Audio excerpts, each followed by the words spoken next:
Hi, in this episode we try to understand why capacitors and especially electrolytic capacitors are aging and why does all the devices or especially our ham radio devices are failing due to faulty capacitors.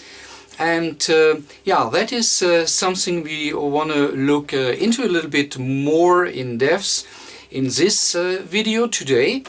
And yeah, if you've seen my last video on the Kenwood TS850, you have seen the badly leaking capacitors on the local oscillator board.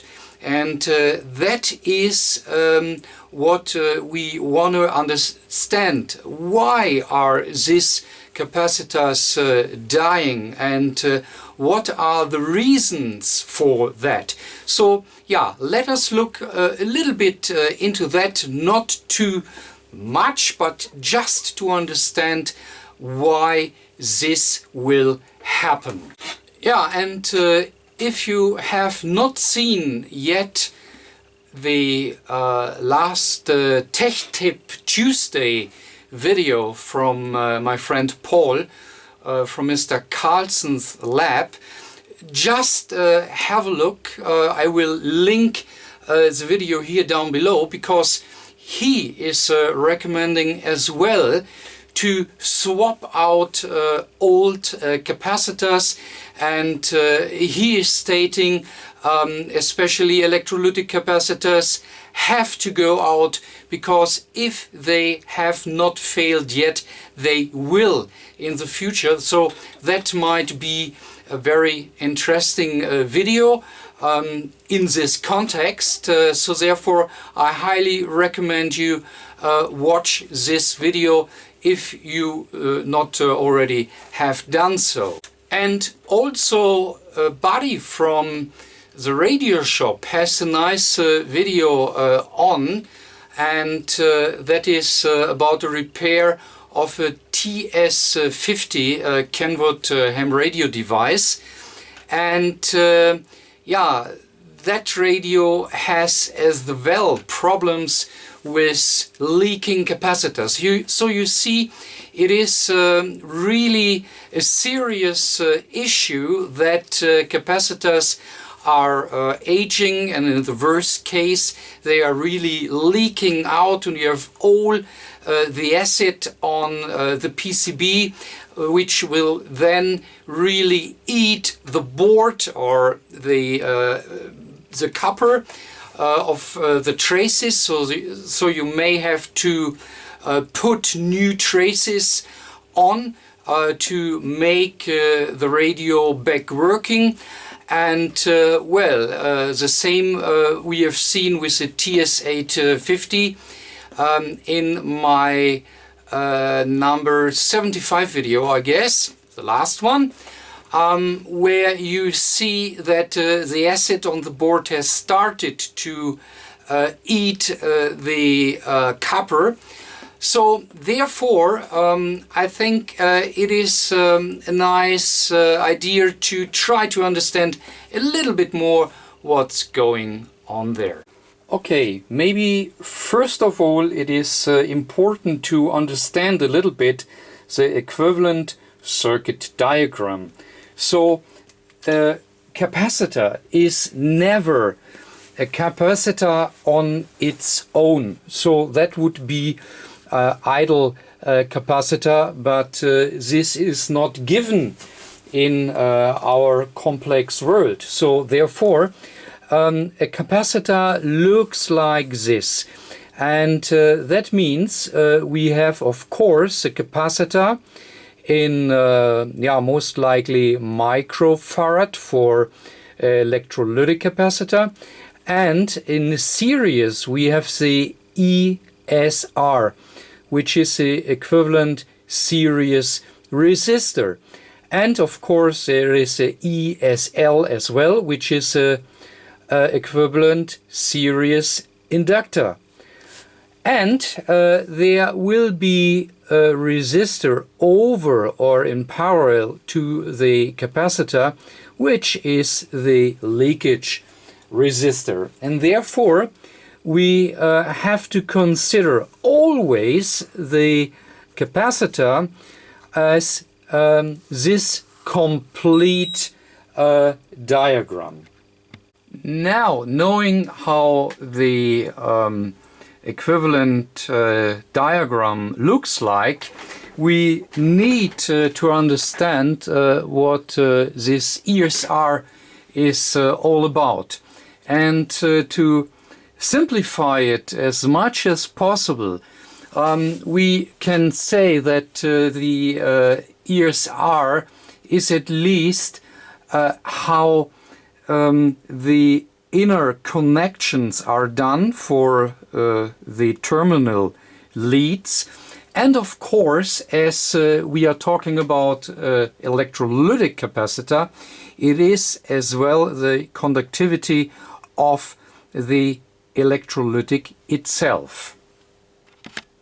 And therefore this diagram might be very interesting as well, because in the beginning, when first electrolytic capacitor was developed, we had an electrolyte which was water-based or organic solvent-based, which had a low electric conductivity.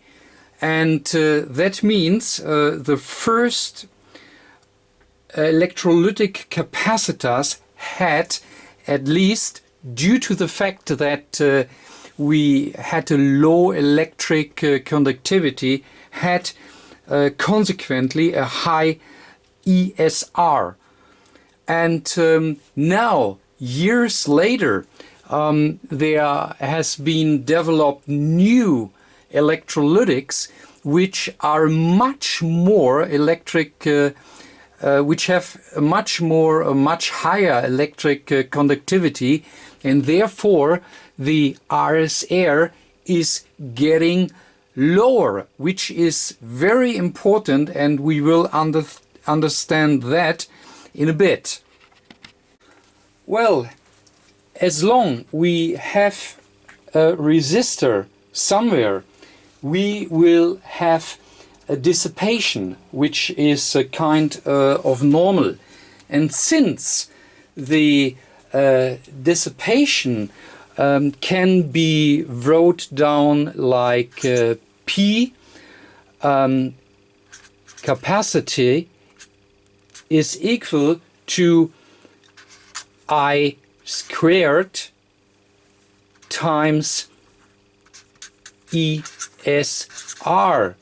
So, and you simply see, so this is a valid formula to describe what is going on inside the capacitor. So we have our equivalent series resistor inside, due to the electrolytic and due to the solder points where we have had to solder our terminal leads to the capacitor, which are of course this here.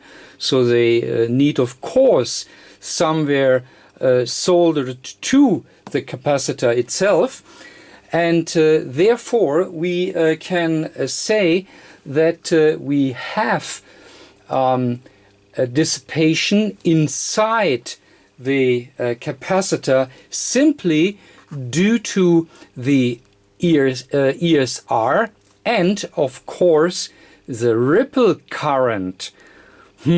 What is ripple current and why is it important? Yeah, we will look into that in a bit, but maybe it is now better to understand if we have a high ESR or an increasing ESR, then our dissipation will go up inside the capacitor.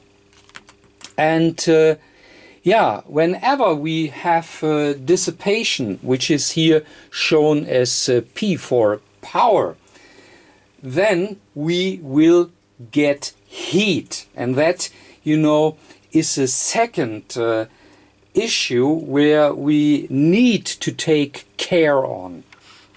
So let us collect the facts which we want to have with electrolytic capacitor, and that is, as we have seen before, we want to get a low ESR tube, and we want to have a low ripple current.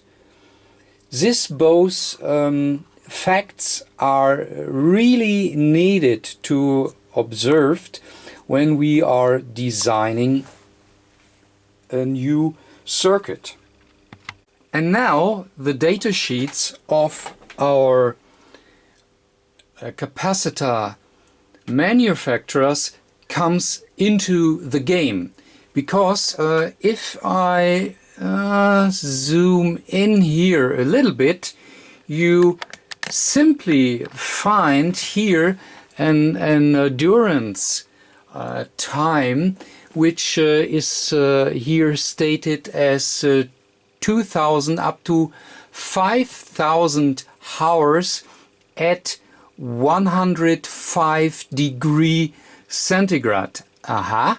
So we have now, you know, a next factor which will influence the lifetime of our capacitor. That means all capacitors are rated at least to a time at a described temperature, and therefore we really have to have the temperature in focus, because if the temperature is getting much too high, then we reduce the endurance time of our capacitor. So we can put this fact to our list, okay?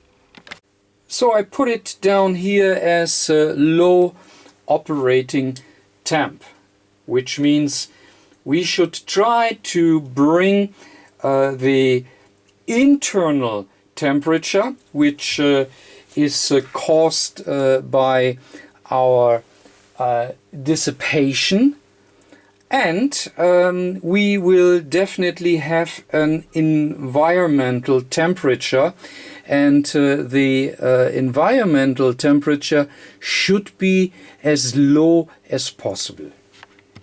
And there is a rule of thumb, let me call it that way, that by simply reducing the temperature, which is a sum of the internal temperature and the environmental temperature, by simply reducing the temperature by 10 degree centigrade, you will double the lifetime of the capacitor. And that is you can find here in this little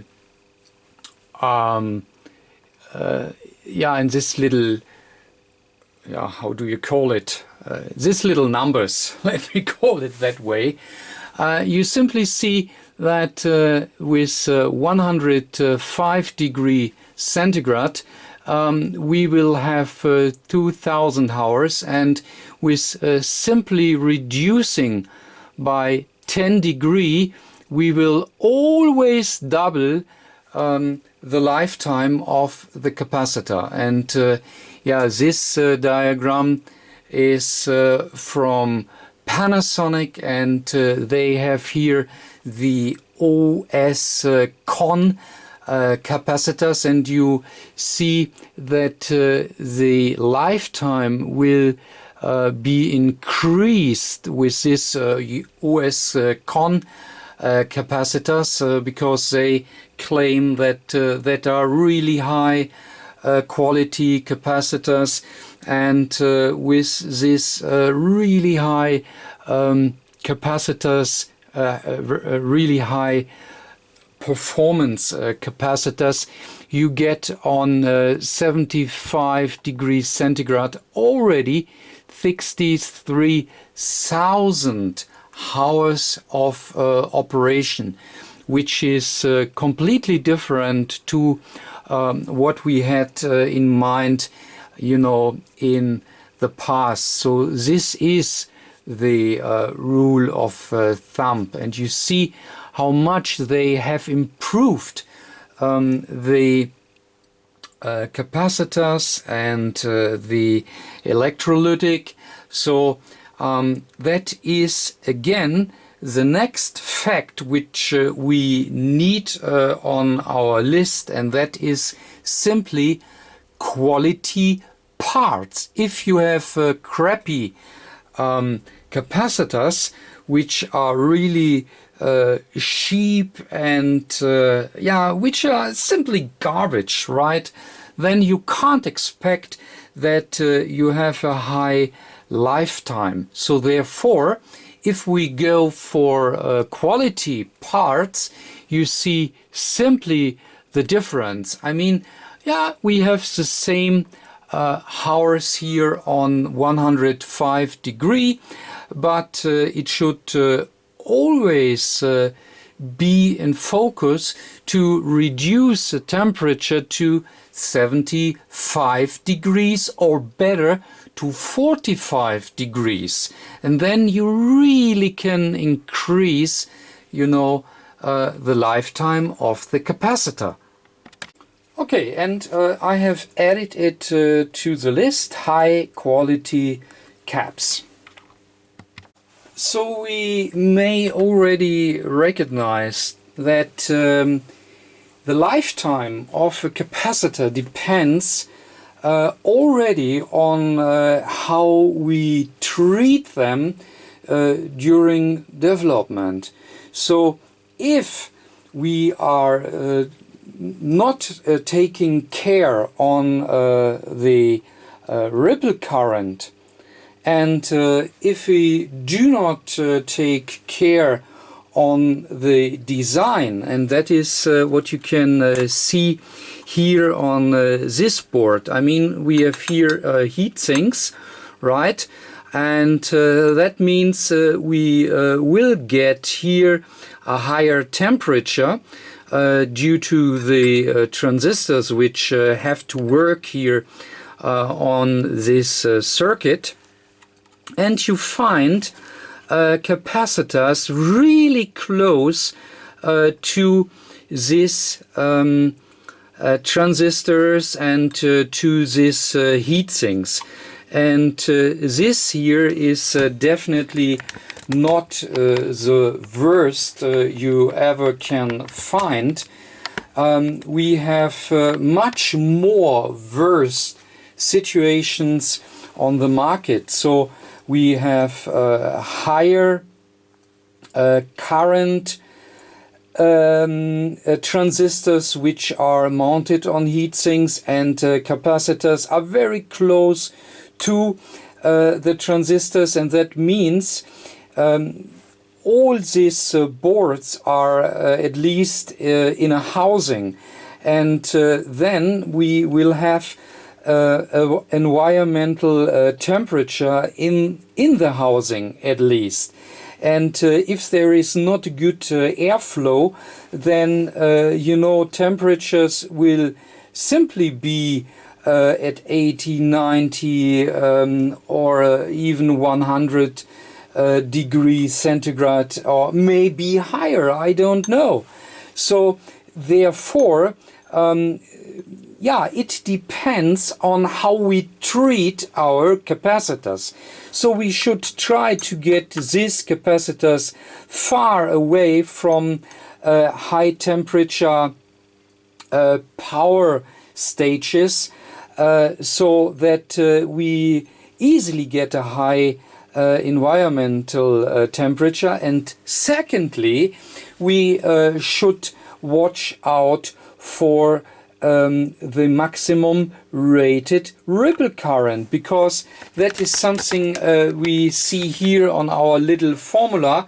So if we increase a ripple current, then of course the dissipation of the capacitor will increase and the internal temperature will increase as well. And what does that mean? Well, the electrolytic inside, yeah, you know, get hotter and hotter, and well, we will then have a kind of evaporation rate, because besides the increasing internal temperature, the internal pressure in our capacitor will increase as well, and that will then help to blow off our electrolytic. And that is what will happening if the temperature is too high. We have seen that the lifetime will get reduced, and yeah, the internal electrolytic will be going off, and that is then the point where the capacitor starts dying. Yeah, and what you find here as well on this cheap, low quality capacitors, these are only rated for 85 degrees centigrade. So this is definitely not very good, and it is not a known brand, so that is something very cheap, nothing special. So maybe we can expect a higher ESR due to the fact that the manufacturing method may be not that good, and that they still use yeah, low quality electrolytic inside. So there are a lot of factors which we have seen before that can influence the lifetime. But yeah, this is really something serious, because you know, we have already a low-end brand here, and together with the low-end brand we have a low temperature which is rated here, and that means there are more than one factor which will not help to maintain this capacitor for a long life. The minimum where we should watch out for is the 105 degree types. Yeah, we have seen that a higher temperature will really the higher rated temperature, so that is important, not the higher in environmental temperature. The higher rated temperature will increase the lifetime of the capacitor. So we have this 105 degree centigrade types, and we have as well 125 degree centigrade types, which are much better than the cheap and crappy 85 degrees centigrade capacitors. So that is for sure. And again, this is here our Panasonic data sheet, and this is here the table of the ESR value. So what we find here in brackets is, as you can see here, the ESR value in milliohm. And yeah, that is very important, because if you then go here and watch out for the ESR values. So let me zoom in here a little bit. you find it is always important to see the rated voltage of the electrolytic capacitor, and this is here a 10 volt type, and we have here a 10 microfarad capacitor, which will have at least 220 milliohm ESR, and that is quite low if we consider the rated voltage and the rated microfarads, because we need to know that as lower these values are, as higher is our ESR. And therefore, if we go here, for instance, to 100 volt type with 15 microfarad, for instance, you find here ESR value down here of 40 milliohms. So you see the ESR is decreasing, while the rated voltage, can we see it here? Yeah, the rated voltage is 100 volt, and it is, let me go up. So we have seen, or we have watched this one, which has 40 milliohm, and that is a 15, oh, you can't see it, sorry, it is a 15 microfarad type.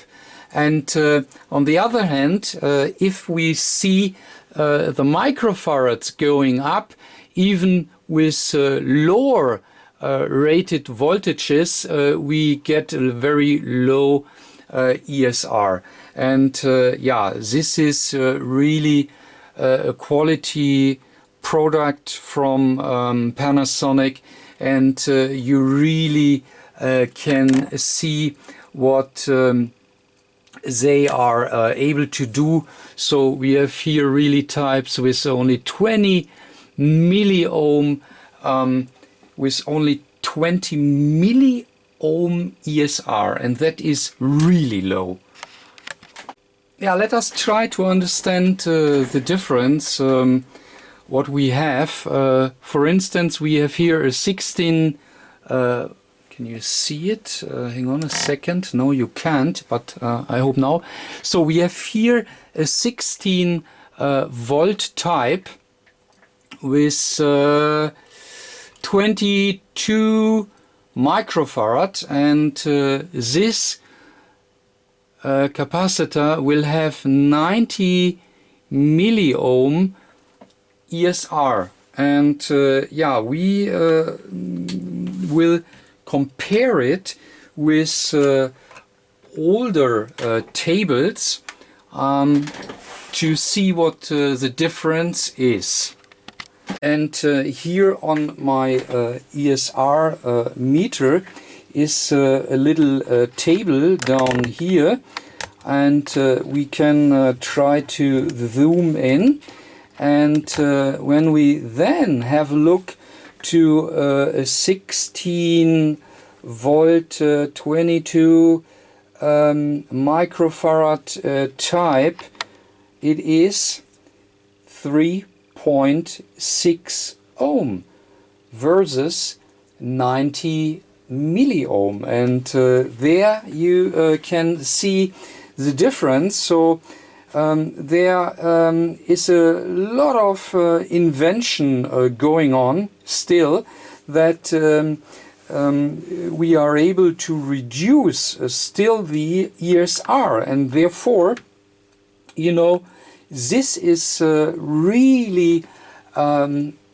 straightforward, that we have now capacitors which are really low ESR. Okay, since we know that the ripple current is of any interest, I have built here a little circuit just to understand a little bit how it works. And well, it looks here a little bit complicated, but it isn't. It is really simple like this here. So we have a one-way rectifier, and we have here our capacitor, and we have here a load resistor, and yeah, a little transformer which will transform our 230 volt into approximately 12 volt, and then we rectify it, and then we have here our capacitor, our electrolytic capacitor, and of course our load resistor.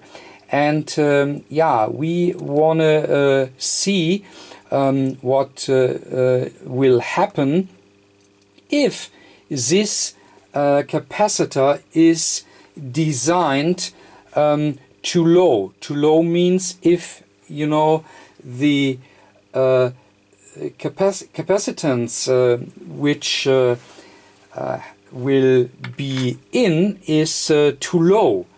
And if the capacitance is too low, then we will definitely have a higher ripple current. And yeah, maybe in consumer electronic devices, which are our ham radios as well, there it is always a question of costs and bill of material and what have we. And therefore it might be happen that the capacitors are always at the limit. Because if we reduce simply the microfarads, for instance, then the component is cheaper if we put a higher rated component with higher microfarads into the circuit. And that means with a lower microfarad we will have a higher ripple, and a higher ripple will lead, as we see here on our little formula, that a higher ripple current increase the dissipation of our little circuit or the capacitor, and that means, you know, it is getting more hot. And we know from all the tables and graphs we have seen that then we simply reduce the lifetime of our capacitor. And that is what I have built here, that we can see it a little bit in real life how it looks like. Okay, and that is the scope screen, and yeah, it is nothing really special what we can see here. As the scope is set to DC, we can read an RMS of 13.8 volt, and my capacitor is of 1000 microfarad. So we have almost very clean DC. And can you read it down there?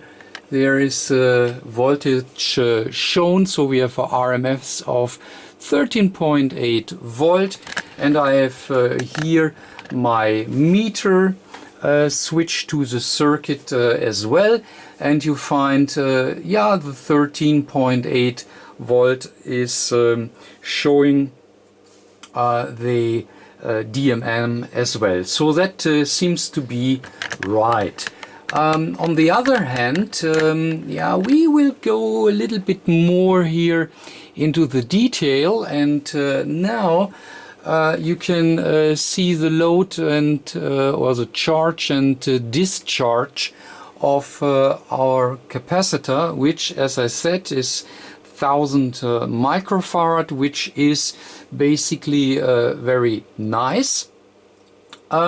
Right now I'm not really interested in our DC, because I know we have a one-way rectifier, and we have our capacitor, and I'm interested of the ripple voltage, and the ripple voltage is what we can see here because it is on top on our DC. And ripple we will measure in AC mode, and now we switch it here to AC, and now we can increase it, and of course we want to trigger it, and now you see the ripple voltage here at our little circuit, and you can read down here. Can you read it? I don't know, so I will increase it a little bit here for you. So you can read that it is 660 millivolt. So that is our ripple voltage. And now the question is that true? I go back here to my Agilent, and the Agilent is a very nice meter because the Agilent can show both values. This is a DC voltage, which we have seen before on the scope as well, and additional to that, this Agilent multimeter is reading the ripple voltage, which is at least an AC voltage as well, and the Agilent is reporting 661 millivolt, which is it is almost exactly the same what the scope is reporting. So that means the Agilent is really reading the right ripple voltage. Okay, so that means well, not too bad. We have our wanted DC voltage rectified. We have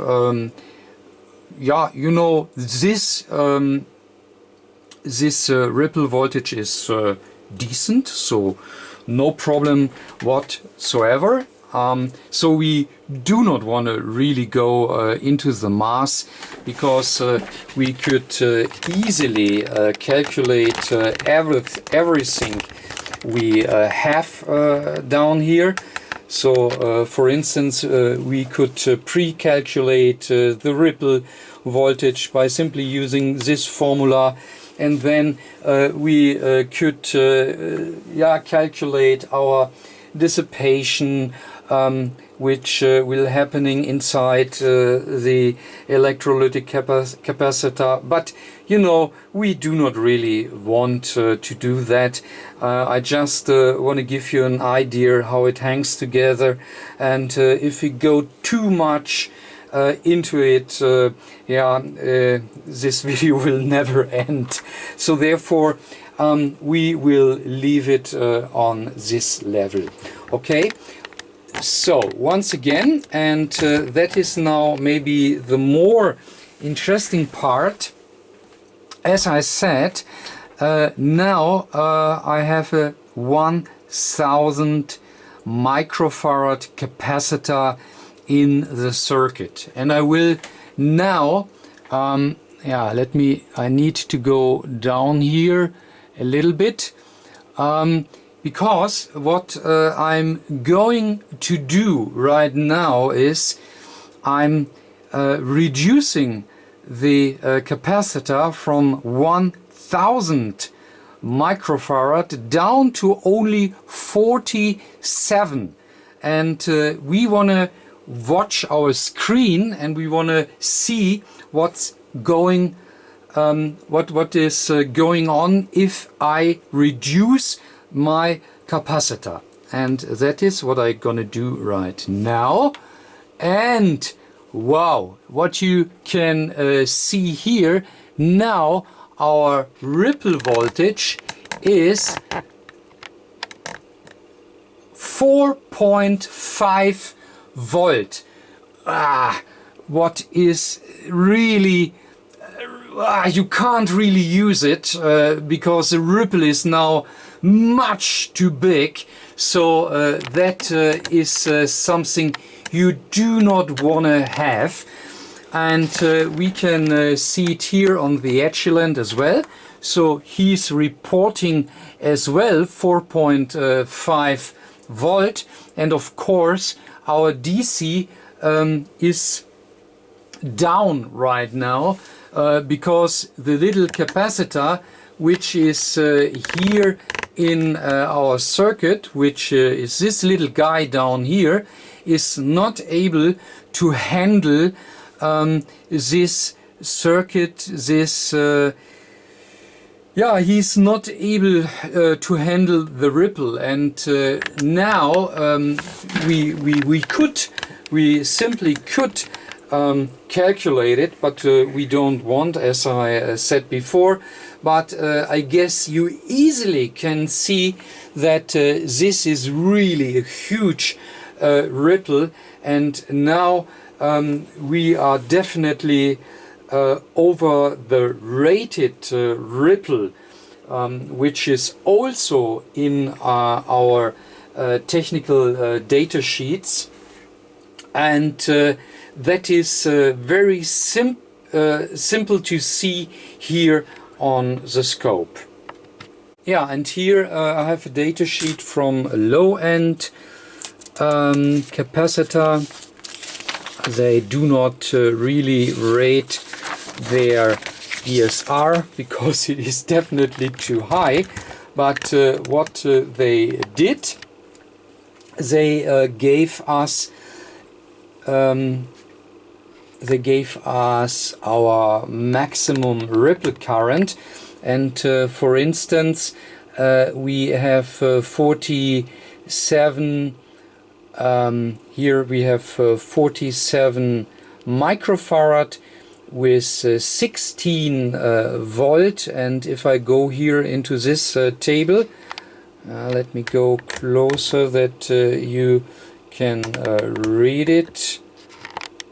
It is not the best picture, so sorry for that, but now you can read it is 130 milli amps RMS. And yeah, we simply can see that in this case the circuit is out of all the given ratings, right?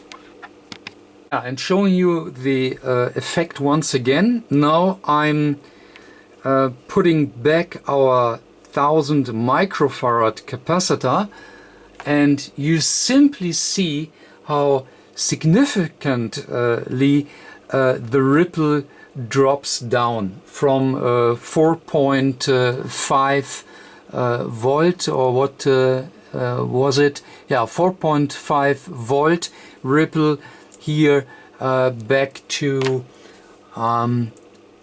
660, or the scope is still reporting 700, but that is due to the fact that it needs a little bit more amplitude to get a reliable reading. And now we have our 665 millivolt, which is similar to what our Agilent DMM is reporting. And well, now I have here a 4700 microfarad capacitor, and I will now swap out you know, the 1000 microfarad capacitor, and I'm going to put in here this 1000, and now our ripple will increase dramatically because the new one is not in, but now it is in.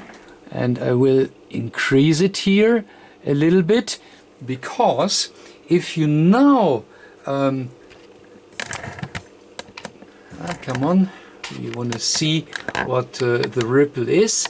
Now the ripple is only 250 millivolt. And what do we have here on our DMM? Exactly the same. So we have here our 250 milliamp, right? And that is what it is all about. So you can now simply understand if already during development, when the engineers design a new circuit and they do not really take care on the ripple and the ESR and the high quality brand, and of course the environment temperature, then you reduce the lifetime of our capacitors to level where we really have a leaking capacitor, so that all the acid is going on the board and starts eating the copper and what have we. So yeah, therefore it is really important that all our facts on the list gets really considered when we are designing a new circuit. And of course, as I said before, if the capacitor is not rated in the given or is not designed to the given rating, so I guess that is the right way around, then of course the electrolytic will evaporate out, and that will then lead to a lower capacitance. So as this is a 4700, so maybe it will drop and drop and drop until it is somewhere in the nanofarad area, and subsequently, when you know, all the electrolytic is going off through the ceiling, then on the other hand the ESR is going up.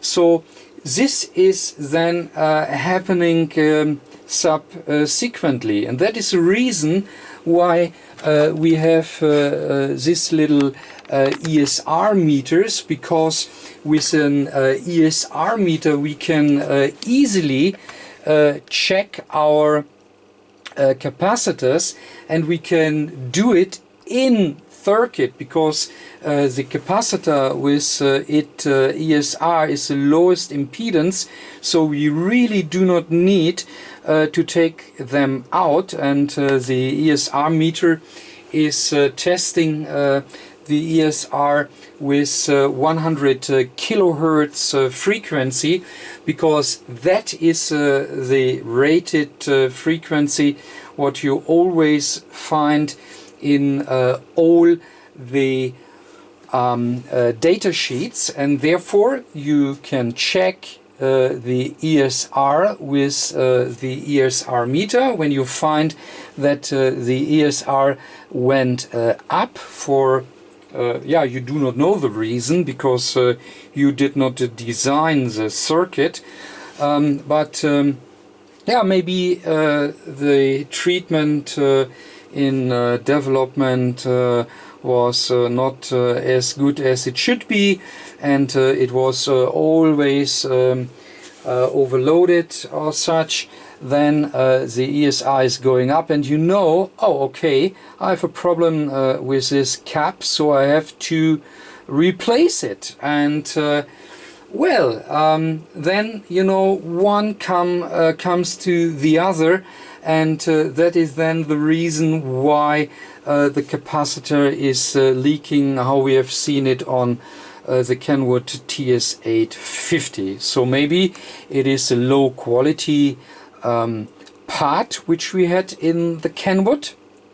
Maybe it was a production error of early SMD electrolytic capacitor, so that might be, but anyways, that is something we do not want. We want high quality capacitors like Nichicon or Panasonic or such, and we want to take care on the environmental temperature, so go away with your design from heat sinks and hot power amplifiers or what have we.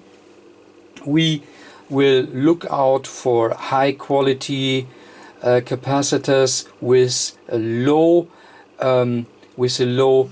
ESR resistor, which helps to reduce the internal dissipation of our cap.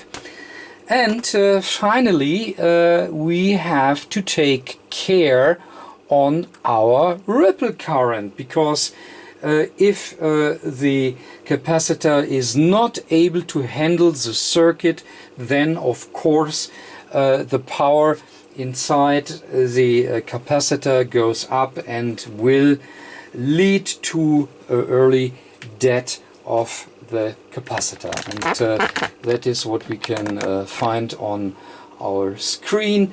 We see it on our DMM, because the DMM is reporting both the DC and the AC portion of our combined signal.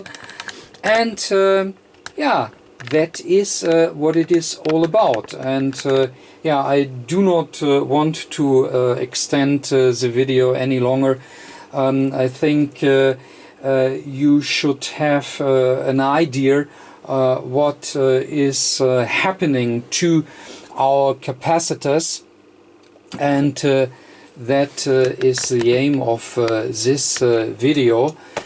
And yeah, we could go and do calculations and what have we, but yeah, that is really too much for this video. So therefore I would say I stop the video here. I hope you get some valuable informations about how it hangs together and how it works together.